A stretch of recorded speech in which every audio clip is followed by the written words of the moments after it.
पुढच्या 48 तासामध्ये तुमच्या नवम स्थानावरती म्हणजे भाग्यस्थानावरती भर असेल. काहींच्या बाबतीमध्ये परदेशागमन, उच्च शिक्षण, ग्लोबल कम्युनिकेशन, ब्रॉडकास्टिंग, धर्म, अध्यात्म, फिलॉसॉफी, ओव्हरसीज ट्रॅव्हल यासंबंधी एखादी घटना घडण्याचे चान्सेस दिसतात. पॉवरफुल चेंज असणार आहे. ही घटना तुमच्या जीवनाला एक जडणघडण देणारी असेल.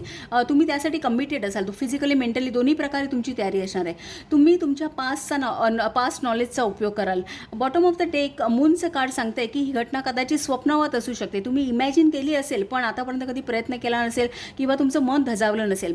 कदाचित तुम्ही यामध्ये एकट्यानेच काहीतरी करणार आहात किंवा एकट्याने प्रवास वगैरे करणार आहात. तुमच्यासोबत किंवा तुम्हाला फॉलो करणारं कोण नाही आहे. काहींच्या बाबतीमध्ये हे बदल किंवा घटना ही त्यांच्यावर लादली गेल्यामुळे हे स्वीकारून पुढे जाण्याशिवाय पर्याय नसेल किंवा एखादं पॉलिटिक्स इन्व्हॉल्व्ह असू शकतं. पण कुठलेही बदल हे सुरुवातीला एक्झॉस्ट करणारेच असतात. त्यामुळे तुम्ही जितक्या लवकर या घटनेला ॲडॅप्ट कराल तेवढीच ती तुम्हाला पुढे जाऊन फायदेशीर ठरणार आहे असं दिसतं.